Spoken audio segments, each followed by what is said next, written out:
welcome back to Wild and Free Art, and happy 2025. I've decided that I'm going to kick off the new year by making a new book that I'm going to call a life book, and I'll explain more about that later on in the video. But my challenge and my goal with today's video is to show you that you don't need supplies, fancy tools, or anything to make your own junk journal. So we're going to go right back to the very beginning of junk journaling, and we're going to make one with what we've got, what most people would have at home without any fancy supplies. We're going to use trash. We're going to use scraps. We're going to use things that you have at home. And I want to show you that you don't need anything fancy to start junk journaling. I think a lot of us get caught up in what we see other people make and other people have and all the fancy things. So you get the FOMO, right? But the truth is, you don't really need anything that you don't already have to start documenting your life. This is a way that you can use a junk journal. Everyone's always asking, oh, what do I do with a junk journal? Well, here's one way. And I'm going to use this journal to document just my life as the year goes on. Just things, days out, dinner, I don't know, birthday parties, work dues, just things that, you know, that you would do normally in your life. And we're going to do it together throughout the year. So first, though, we need to start with making the actual book itself. So let's go over, if you've done junk journaling before, you've got all the 1,000 supplies, you can skip ahead to where we're actually making the video. But if you're new to the junk journaling world, first of all, welcome. It is fun and it's an amazing community. But second of all, let's take a look at what you're going to need that you probably have around the house in order to get started. So the first thing I'm going to recommend is a pencil and an eraser. If you've got one on hand, that's great. This is to help you mark lines for cutting, for positioning your holes for binding and all that jazz. So very useful tool. The second thing you're going to need is a straight edge. So I have a metal ruler here that I use for cutting, and that's what I'm going to use today. However, I'm also going to show you this. This ruler has seen the world and many years. This is a ruler that I had in my pencil case when I went to school, which was a very long time ago. And as you can see, it has seen better days. When I first started junk journaling, I used this ruler. And you can see how it's been sliced and diced, and the edge is not straight anymore. We've got nicks here out of the corner. I mean, glue bits all over it on both sides. Look at the scratch here. I mean, it's pretty impressive, right? This is why you tend to eventually go and buy a metal ruler, because cutting with this, with, you know, a blade, will end up destroying your plastic rulers. But if this is your first time and you just want to do one to try it out, use what you got. So you can use a plastic ruler. It's not a problem. So yeah, I wanted to show you this. I'm not using it. I keep it because I'm sentimental and I'm a hoarder. And yeah, I still use it to measure, even though I know it's not going to be very exact. So a ruler or other straight edge is what else you're going to need. And of course, we mentioned cutting. So you will need scissors. Any kind will do, paper scissors. Don't use fabric scissors because you're going to just dull them. So whatever scissors you've got, and a box cutter. This might maybe be the only tool you need to go out and buy. However, most of us have one because we get parcels a lot, because, you know, just go dig around in your toolbox outside. Chances are you've got one. That's all you need. Make sure you've got some fresh blades for it. And that's it. They cost like $1 or £1 or €1, depending on where you are. I think I paid €1 for this one. So, and it came with one set of blades in it. And then you can just buy new blades. So, maybe this might be the only investment you actually need to make for something that you might not have at home. So a box cutter is pretty important. Then you're going to need something to make creases or to score things. So, of course, lots of people know about this. This is a bone folder, which is actually made of plastic, not really bone. And you use this as a folder or a scoring tool or whatnot. But maybe not everyone has one, so we're going to replace that. And we're going to use the ubiquitous Sharpie pen. The Sharpie is something pretty much everyone has, or another pen of some kind with a soft top or soft bottom that's also easy enough to hold for folding. Okay, because you can use this to do creases like so for scoring, or you can use it also to help flatten your pages when you want to fold in your signature and so forth. So we're going to use the Sharpie. Also, you can use it to mark your little holes and stuff like that if you need it. If you can't find your pencil, you got your Sharpie. So we're using the Sharpie. Another thing you're going to need is glue. We all have glue. We've got glue sticks. We've got school glue. I mean, I'm pretty sure there's no household without glue in it. If not, you might want to go get yourself a decent glue stick. It should be enough if you lose a lot of glue stick. This is a fancier kind of glue stick. It's solvent free, so it's more like archival quality. This is just school glue, basically, local school glue. And then the next thing you're going to need is something to poke holes with. Now, I'm using this. It's a sewing awl. You can get a proper bookbinding awl. You see it's a little bit different, but really you just need to poke holes. If you don't have a sewing awl, not a problem. Because if you have a pin board, you can use this guy. Right? You can use a push pin to poke the holes. I'm gonna put that back up. There we go. And if you don't even have a push pin, you can just use your needle, because you're going to need a needle for sure to thread. So a needle, a bigger needle is better, just because you can put more thread into it. It depends on what you're going to use. You can use a small sewing needle. It doesn't matter. But yeah, a bigger needle is easier for you to poke holes in it. But when you're actually sewing your signatures, just use whatever needle you've got. I'm sure we can find a way to do it. So that's for poking the holes. And the next thing is, we mentioned sewing in signatures. So what else you'll need is some sort of sewing medium. You can use sewing thread. I would suggest doubling it up or tripling it up even, just to get that strength. You don't need bookbinding thread. You can get away with it. So you can use sewing thread. I'm not, because I'm running pretty low. I have a stash of embroidery floss, and I'm going to use embroidery floss, but you don't need embroidery floss. This stuff here, this came in a little pack of like friendship bracelet string. So I might actually use one of these, because that might be something that you have lying around the house.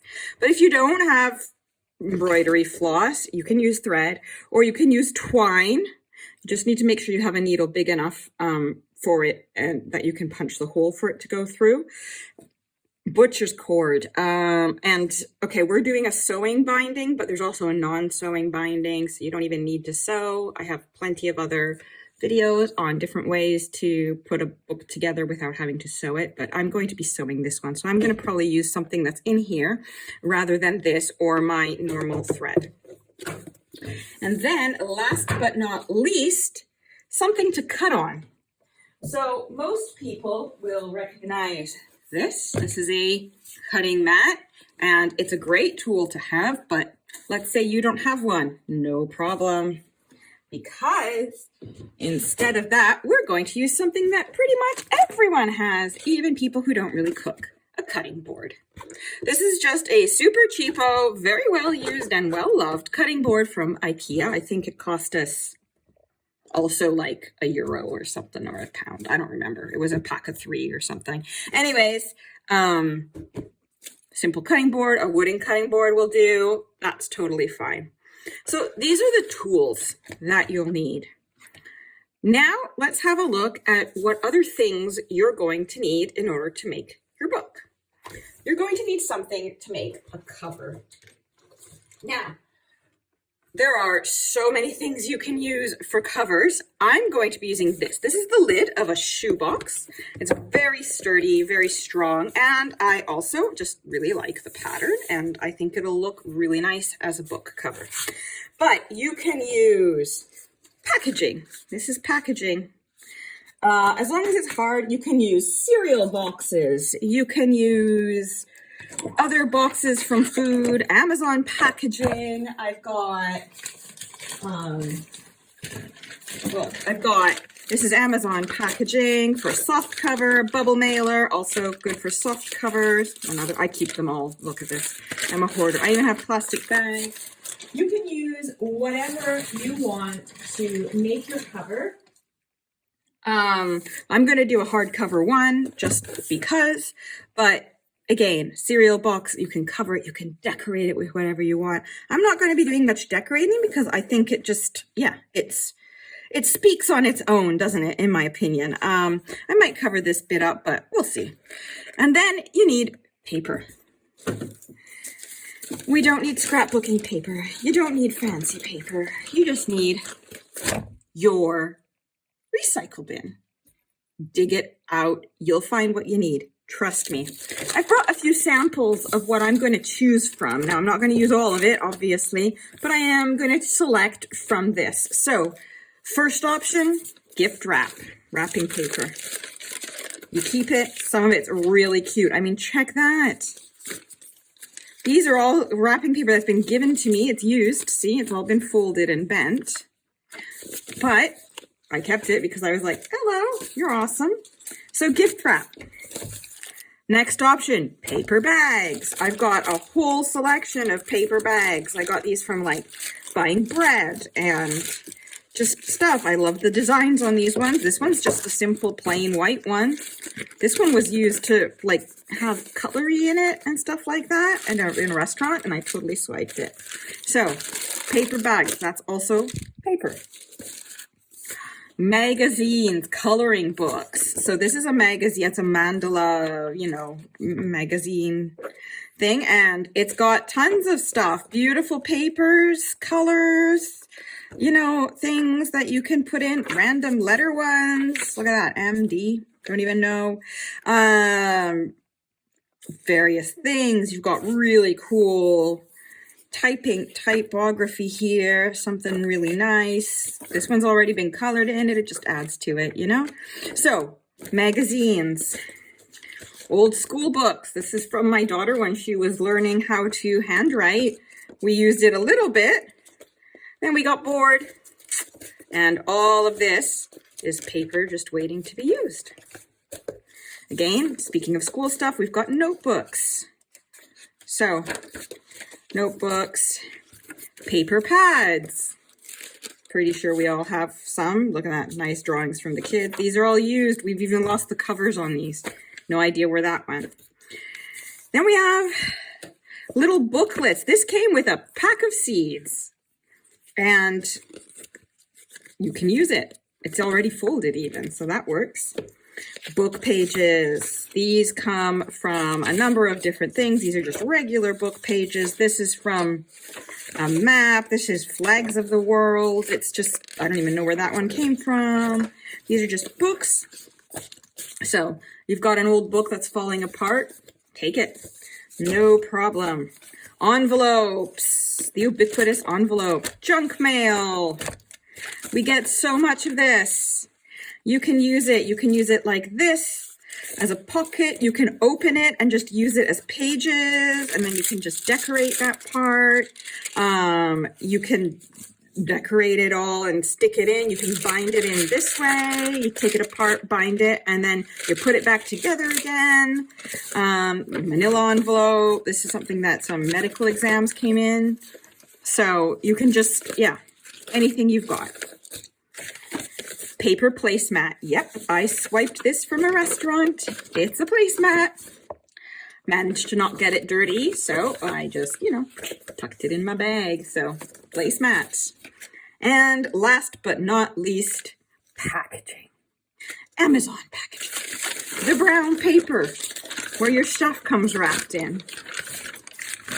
Oh, this is another tablecloth. Scrap paper from other art projects that just cleaned your brush off on. Just clean my brush. This is paper that was wrapped around a parcel. Newsprint, stuffing paper. There's so much. You have paper. You don't need scrapbook paper. You don't need pretty paper. You don't even need paint if you don't have it. Just dig around and find what you need. So I'm going to let you go and find what you need, and then we're going to start to make the cover. All right, so we're back. Let's get to work on the cover.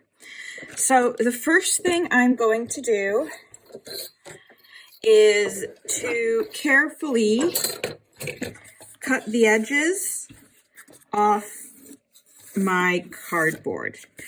I'm going to use this cut in half as my two covers, and then one of these bits, assuming I don't destroy it completely, as the spine of the book. So these are the pieces that we're going to use all together. So let's get started. Now this is quite, you know what I'm going to do though? I'm going to make sure I have a new blade, because I've been cutting a lot of stuff recently. So, well, that cut really badly. Let's try that again.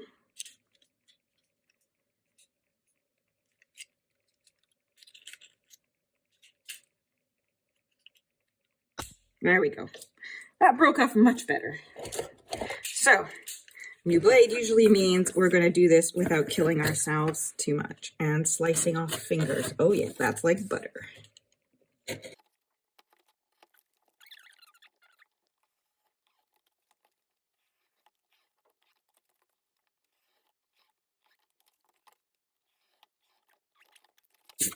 Now we have our nice piece of cardboard cover. Now what we need to do is take some measurements and get the handy dandy pencil ready to go. So I'm going to cut this in half. So let's see. This is 29 and a half. Half of 20. Hang on, I have to do math now. This isn't easy. So half of 13 is 15. So half of 29 would be 14 and a half, maybe? I need a calculator. I'll be back. So the calculator told me it was 14.75 centimeters. You know, probably if I used inches, it would have been, no, it's even harder. So 14.75 centimeters. So I'm going to want to make sure that this is flush with the side here. 14 and a half. So going with the second tick after that. That's more like it. And now to make sure that I do a straight line, I'm going to repeat the same spot mark here and here.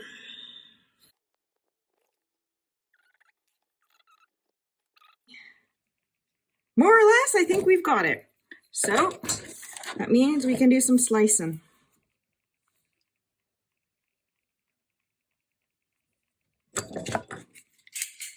Watch your fingers.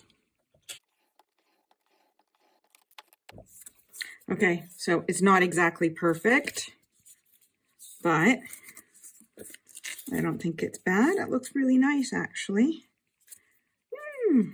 Okay. So obviously here, it needs a bit of trimming, and I have to decide how I'm going to do the back I might cover this one up, but I love the front cover the way it is. So let's do any trimming.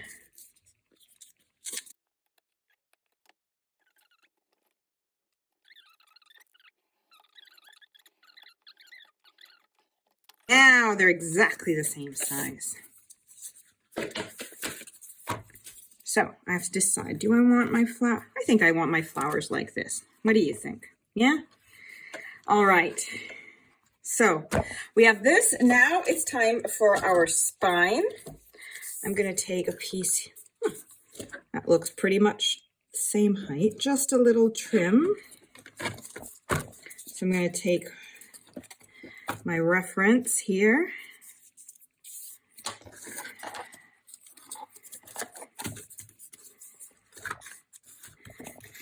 I'm using the back one because that's the one I'm probably going to cover up with something.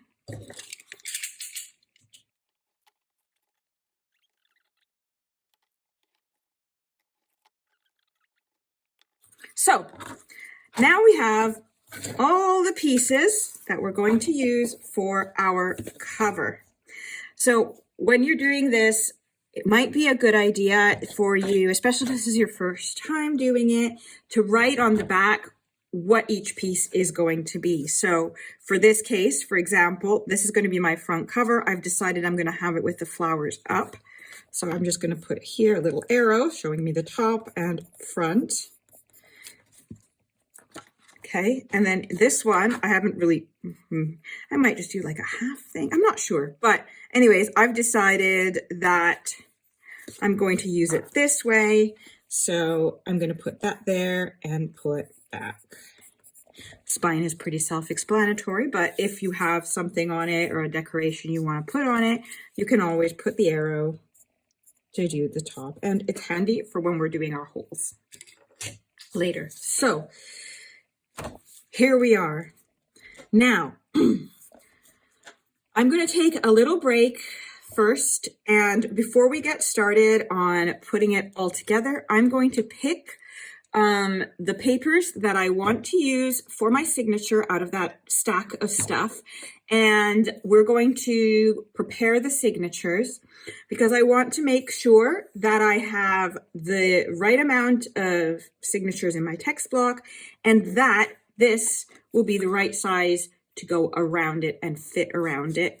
I don't want to have like a huge spine and then everything not open properly. So I prepare the text block after, make sure that it fits, and then we put it all together at the end. So I'm going to go through my papers and then I will show you what I've chosen. All right, so these are the papers that I've chosen to use. So we're going to now prepare them and fold them and trim them to size and prepare the signatures so that then we can test them and then add them to the book. So first thing I'm going to do is just start folding. If you want to make sure you have a nice crisp fold, you can do it in groups of 3, but because you can prepare the signatures and then fold it, but because they're all different sizes and I want to do different things, I'm going to do it individually and then trim them together. If you want to make sure you have a nice crisp fold, you can use your ubiquitous Sharpie to make sure you have a nice good crease, and then you just keep going.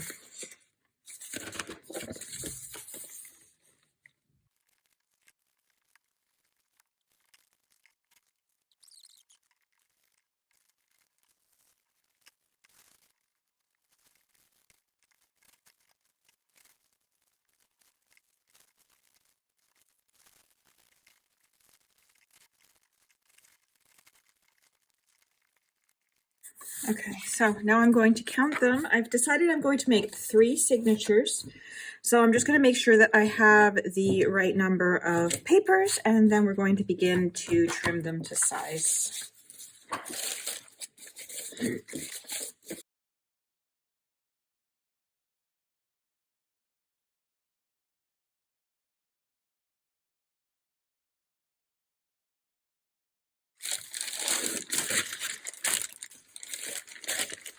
Okay, so now I have these signatures more or less. We've got 7 sheets in each, so 7 and 3 signatures. I'm going to check that the spine can hold it. Plenty of space, so if it's loose, yeah, close, but we can do it.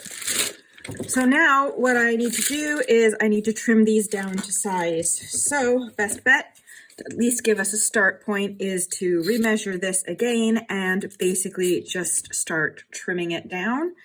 If you want to make any folds, tucks, or whatever, just make sure that before you cut, everything is in place so that you don't accidentally cut off what you wanted to put in there in the first place. So we're looking at about, I think I'll do 14, because you have to also consider the space for the binding and everything. So 14 by 22 and a half, let's say. So.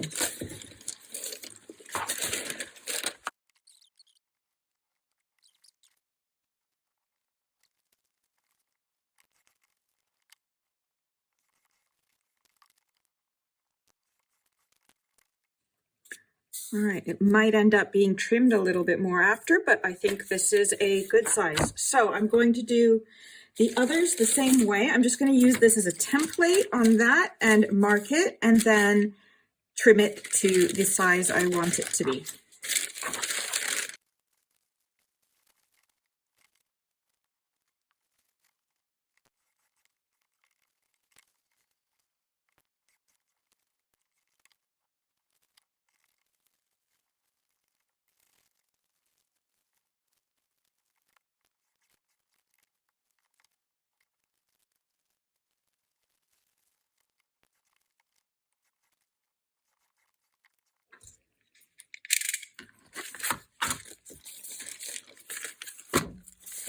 Okay, so here we go. More or less, we have all the pages that we want. And now it's time to do some bookmaking. So I'm just going to, I said I would do it this way, didn't I? Yes, okay. So what I'm going to, so this is more or less what it's going to be like. Yeah, I'm pretty sure it's going to need a little more trimming here, but that's not a problem. So I'm going to tidy up this bit of paper mess here, and then we'll be back, and then we'll start putting this baby together. All right, we are back and ready. So what's going to happen now is we're going to test the binding, make sure that it fits around everything, and then we are going to finish the cover inside and out, and then we're going to just bind it together. So the first thing I realized I forgot to tell you that you also need is tape. We're going to make this, as I said, the super easy way. So that means we are going to tape it together as a hinged in the hinge, and then we're going to be covering the spine with the same paper that I'm going to be using inside the cover. And I'll show you how that's done after. So what you'll need is also tape. It doesn't really matter what kind of tape, because you will be also reinforcing it with the glue, with the spine cover and all that you're going to use. I use washi tape for my test. I like to have a low tack one that's easy to reposition. You could use just painter's tape, stuff that's easy to come and take off, whatever you've got. I just have this roll of half-used washi tape. And then this is just packing tape. This is a higher tack paper tape. It's a framer's tape, so it's quite sticky. So depending on how wide the gap is, I'm probably going to use this just because I have it. But you can totally use packing tape, you can use sellotape, you can use anything as long as it sticks enough. But for the test, we're going to use something low tack. So we're going to do some washi. So again, if you have the fancy cutting mat, you just line it up with the things. But even if you have one of these, let's just see that you can see. You assume that this is cut pretty straight, right? So you line up your cover here, your bottom cover, and then you line up this cover. making sure everything is in the right direction. And then you do the same with your spine. And you try and make sure that the gap is more or less the same. And then you take your tape. Remember, we're just doing a test here. This is certainly not a high precision job. I wouldn't, you know, if you were trying to sell it, but this is just for me, and it's for us to make. All right, make sure these guys are facing all the right way. Stick them in and fold it up, and let's see.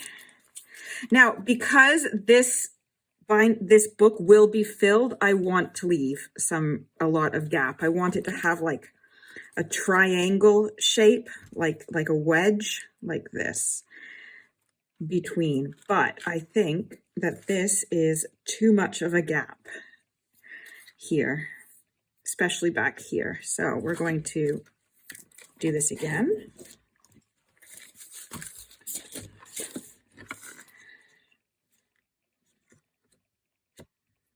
Peel off. This is why you need the low tack stuff.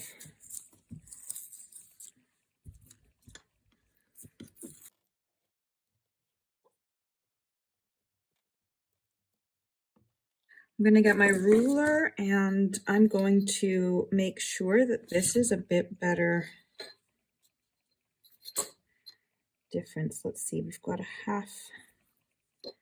We'll try and do a half a centimeter here. Okay, make sure that that lines up there. Good. And then we'll do a half. So I'm going to tape this part.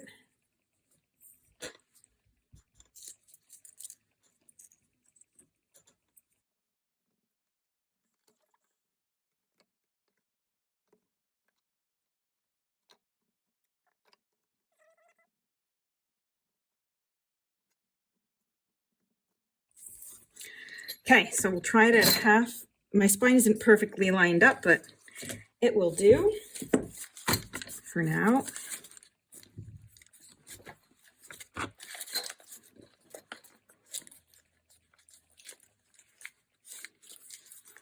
Okay, so I feel that a half will be sufficient for this. And I'm definitely sure that these need a little bit more trimming. So what I'm going to do now is we are going to make that half centimeter gap permanent. So in order to do that, we're going to take this off, this and that. We're going to make sure everything is perfectly straight as much as possible. So, and we're going to do one piece at a time. Now, I'm not convinced that this is very square, is it? It looks curved.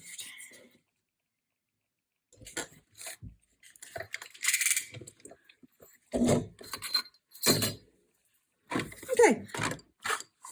If you're not like a crazy perfectionist, this is a lot faster. All right, so let's do our jobs here. Line this up.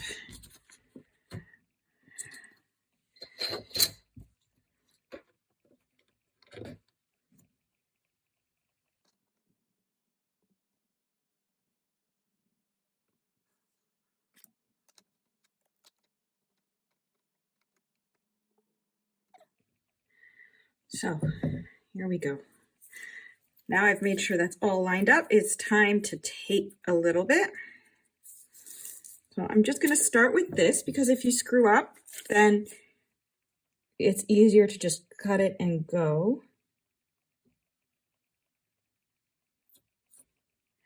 Okay.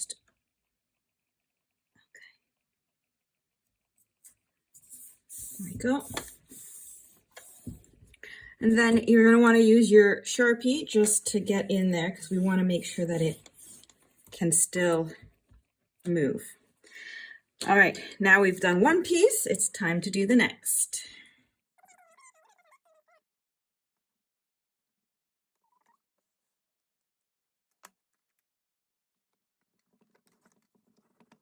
Now that we've done this, we're going to test it one more time.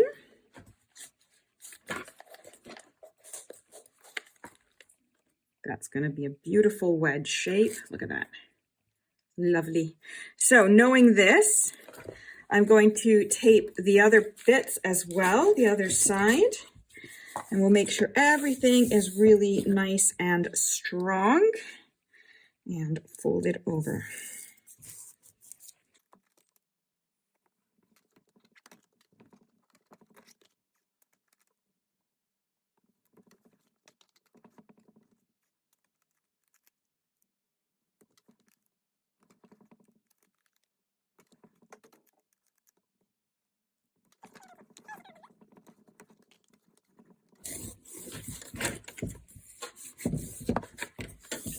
Now you don't want to do what I just did and push too hard on it so that the tape cracks.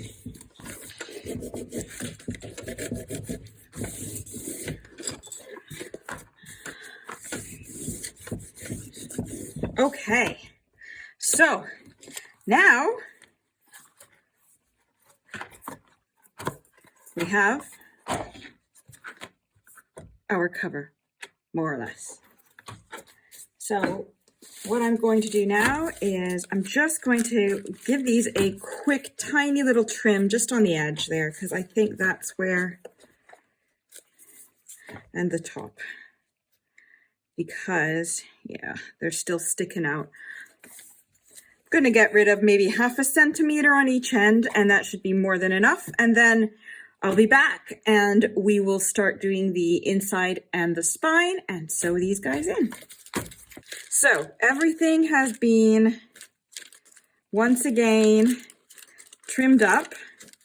Maybe I should turn it the right way. That looks like it. Always check that everything is the right way, especially before you bind. So now, just after one final check, that's my front. This is good. Everything fits lovely. Beautiful. So now we are going to prep the inside and the spine as well. So I'm going to use the same paper inside here, and that's going to add strength to the spine as well. And then I'm going to cut a strip to cover this part of the spine and come forward a little bit to wrap around both bits of this. So that is my plan. The trick when you're doing something like this is to get it as straight as you can, which isn't always easy, especially when you have like a design like this. So the first thing I want to do is cut the piece that I'm going to use for the inside, because that is the easiest part. And it will leave me the space I need to do the outside. So pencil, I'm going to mark the line. Obviously it's going to be trimmed down. Put that to the side. And I am just going to rip this to cut the piece that I'm going to be using for the spine. And what I'm going to do is I'm going to wrap it around the top up to here and the bottom to secure it. And then after that, we're going to put the paper down on this as well. So first thing first, I'm going to measure my spine again. This time I'm going to do some inches. So it's about 1.5 inches. So I think I'm going to make my wrap about, if I do half an inch, that's not enough. An inch over each side, roughly. So if I make it 3.5, that should be good. So let's see how we want it. I think I'm going to want one of these nice stripy bits in the front. That's part of my front part. And so let's see, I said 3.5, right? So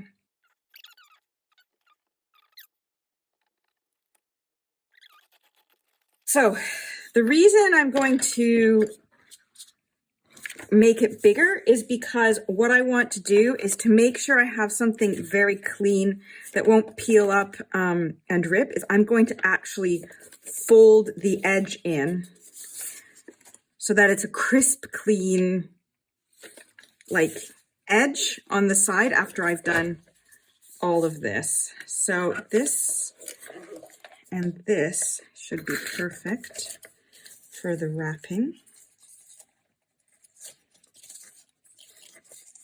So I'm following the fold that the wrapping paper already had, and I'm going to use this to mark the edge so I know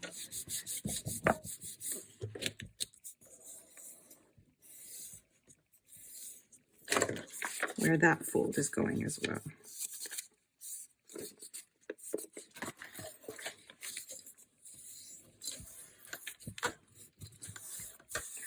So this way I know that that and that are going to be able to tuck under and come around and secure here and here.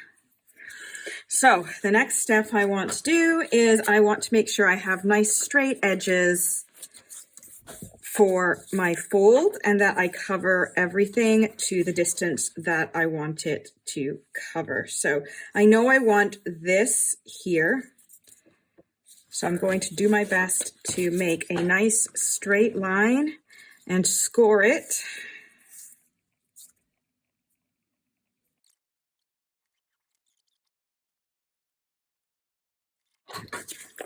And then in order to reduce the bulk on the folded bits, I'm just going to trim here and here.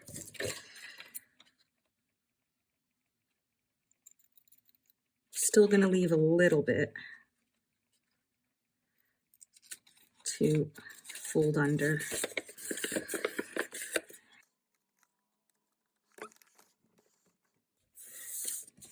And in order to make sure that this doesn't move, I think I'm going to put a little piece of that tape carefully along the edge.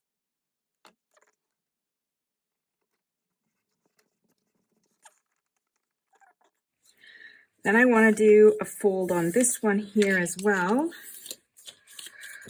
And I think I'll follow the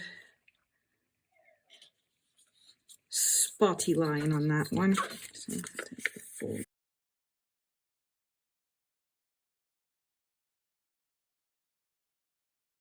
So now the trick is going to be to make sure you've placed it evenly in the middle so that you have what you want over the edges.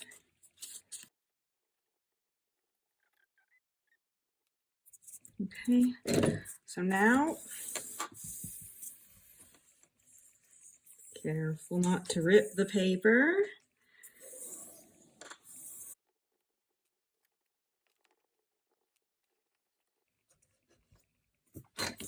Okay, so now I've got the little crease here, and that's going to obviously help me to line it up, and it's going to help it then bend in the other way. You can even give it just a little gentle nudge to help it along. And now we begin to glue. So this is the part where you're going to have to be a bit more patient and just wait between things. So what we're going to do is we're going to glue all of this. not folding these, just that, and we're going to attach it to this, and then we're going to put it under a weight for about 20 minutes, and then we're going to glue the other side and fold it, put that under a weight, and then we're going to do the inside piece. So I'm going to use the stronger glue here, the PVA, and because my goal is to not I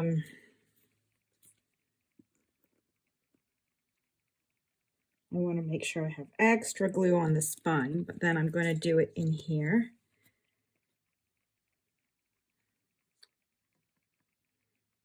So I'm going to imagine that no one has any paintbrushes, so we're going to smear this around with the old finger treatment.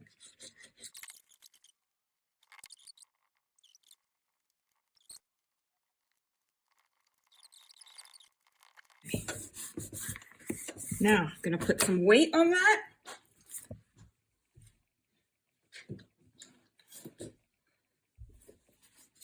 And we'll be back in 20 minutes.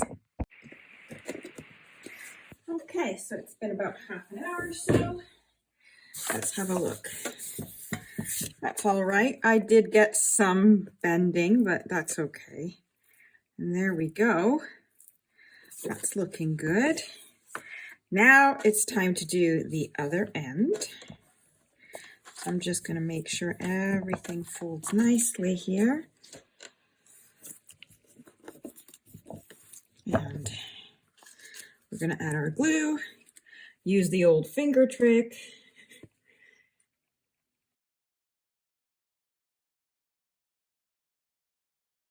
I'm just going to put the books on this and leave it for like 5 minutes this time, and then we will prepare the other part. I'm going to go make a cup of tea. Okay, tea has been made. It's been a few minutes. That seems to be doing well. Good. So now we have our beautiful book. We just need, which piece was it? No, it was this one. This is it. Okay, so we just need to put on our cover, or inside cover, end paper, whatever we want to call it. I'm pretty sure, I think that what I'm going to do is I am just going to glue it on, and then we will trim it afterwards. I think that's probably the best bet. And just make sure it's more or less straight and that everything is kind of covered as much as it can be. All right, here we go. Welcome to the lazy way of putting on the cover underneath. So again, plenty of glue, don't skimp.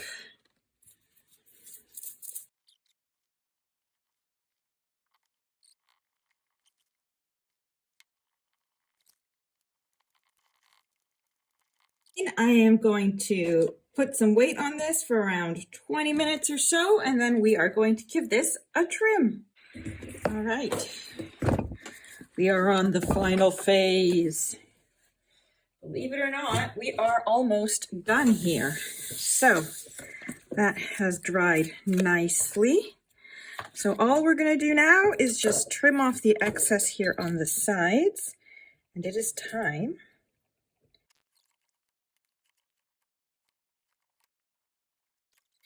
Fold that one in as well. Look at that. How cool is your book cover? Now it's time for your signatures. Yay, we get to bind it in. But before that, I just wanted to say something. Remember that cup of tea I made earlier? Sometimes some people like to finish the borders. They don't like the white bit on the edge. So you usually use an ink pad and ink it. But if you don't have one, what I did before I got any ink pads was use tea bags. Make sure you squeeze as much as you can out of it so you don't ruin it. And then you just run it along the edge. See? Darkens already.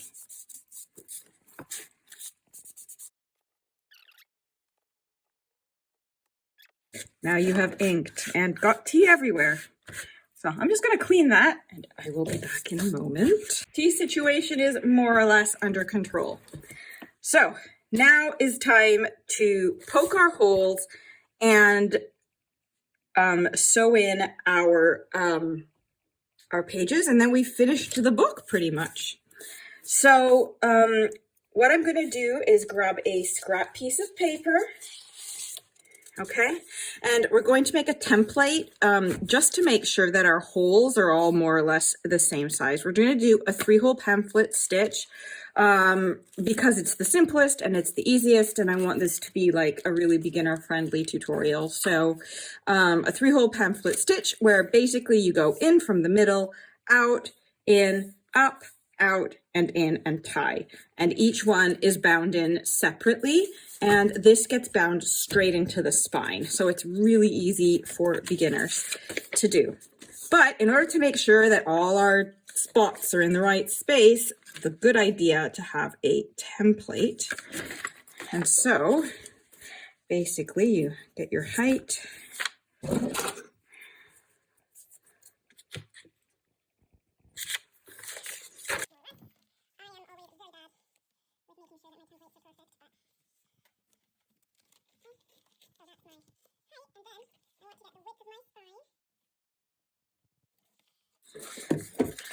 because I'm also going to use this template to make sure that the distance between my signatures is equal.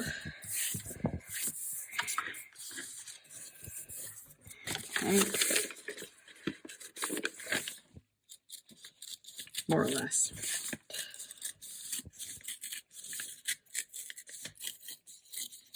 All right. So the easiest way to make sure that your 3 holes are more or less in the same place for all of them is to fold your template in half. And that's going to be where your middle hole is. So I'm going to draw my line here so you can see it.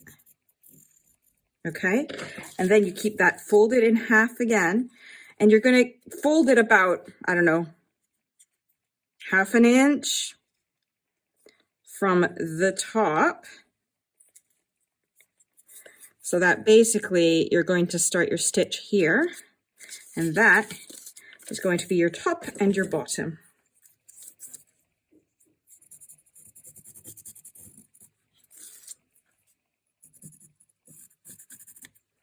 Okay, so now let's make sure that they're in a row properly. I mean, you could just use this to mark those 3, and you're done when you poke your holes.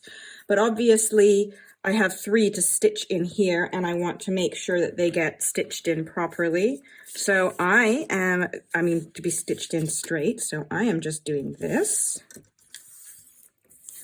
in half. That's our middle row. And then I'm just going to fold it in half again.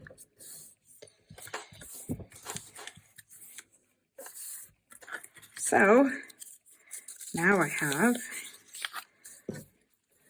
I will be putting a hole here, here, here, here, here, here, and here, here, and here. Easy peasy.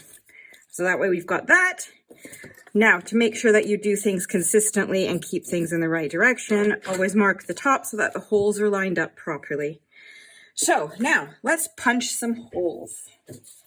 I'm going to make a suggestion. I have a beading macrame board that I usually punch over, but because today we're pretending we don't have any supplies whatsoever, the easiest thing is to make something soft for you to punch into. So I am just going to grab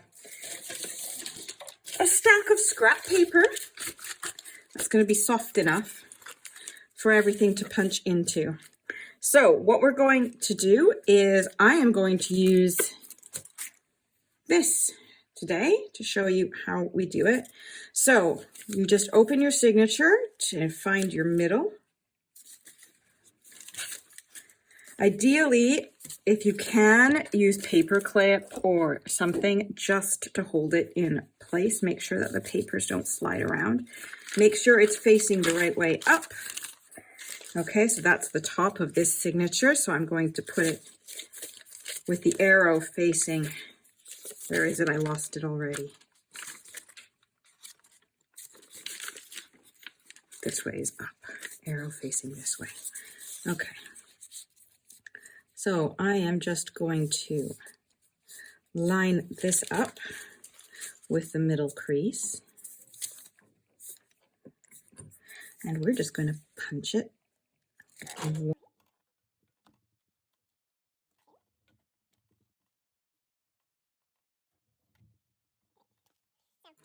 You've got your 3 holes that your needle can go through.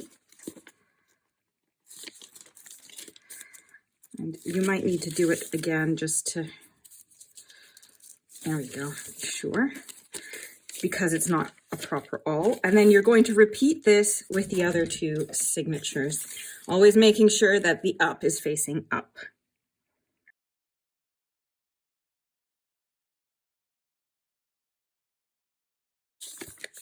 So now we've prepared our pages, it's time for our cover. So again, we're going to make sure we're facing the right way. That's up. This is up. I'm going to make sure it's in the right spot. Again, you can use a paper clip or a clamp. It's probably best to clip it into place. Hang on, let me find something.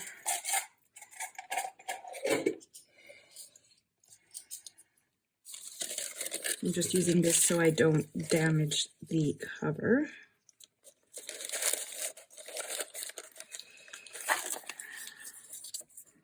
Make sure it's straight and everything is facing the correct direction. Okay, get my push pin. I'm going to start stabbing my holes. Okay, now we can use this and put it back in its place on my pin board here. Blink. And we are ready. Let's get binding. So,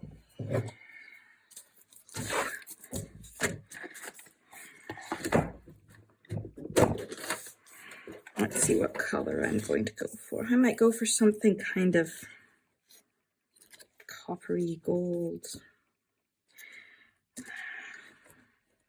I was going to go for one of these, but I don't know. Don't think it matches properly.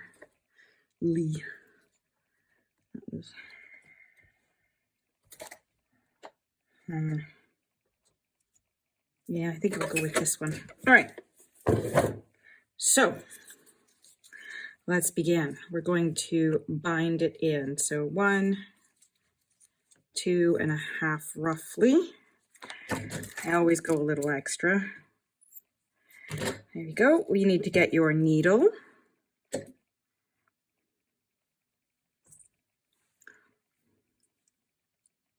Now, if you have the wax, you can wax it. That's what I usually do. But again, today we're pretending I have no supplies. So let's do it. So make sure this is turned the right way. Make sure you have your signatures in the order you want them. And that they too are also facing the right way. You go into the middle through your hole here. Okay. And then you're going to line it up. I am going to work my way forward, front to back this time, because that's the order my signatures are in. So you're going to go out the middle hole.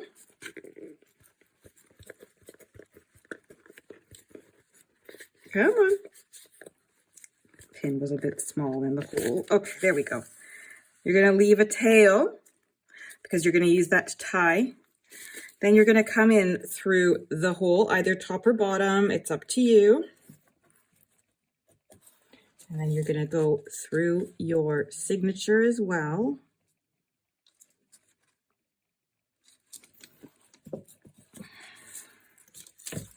Okay, make sure we don't lose that. Pull. You're going to go up over the middle through the other side of your signature.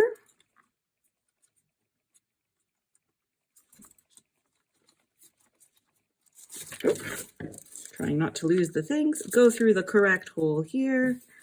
Boom.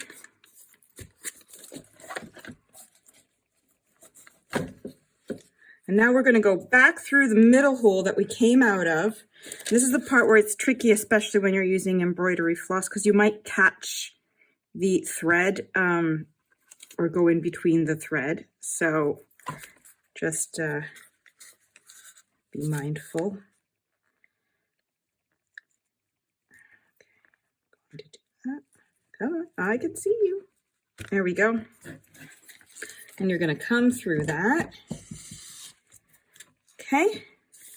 Then you're going to make sure it's taut, but not too tight that you rip the papers. You're going to make sure one piece of the thread is on each side, and you're going to tie it off with a square knot.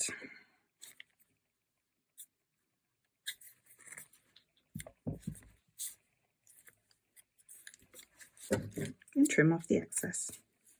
And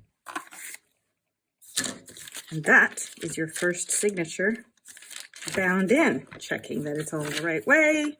All good so far. Success. Now we're going to repeat the same thing with the other signatures.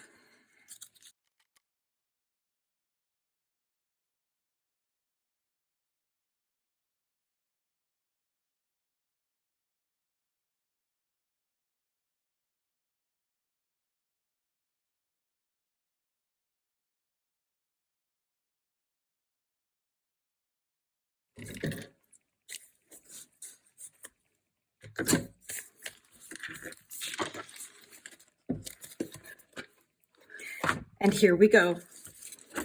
You have made your first book completely from trash. And this is a proper junk journal. And that's it. Then I'm going to start putting in some of my life bits. I'm going to cheat and put one in from November 2024 because it was so awesome that I decided I'm going to put it in anyway, even if it isn't technically 2025. But then after that, we will go through and I will just do little quick monthly updates on life, and we will see until we fill it, and then we'll make another one, also from trash. I hope you enjoyed this video, and if you liked it, please give it a thumbs up. Let me know what you think in the comments below. And if you're new to this junk journaling journey, say hello. It's a great community, and I would love to see your work. Take care. Happy creating, everybody. Bye-bye.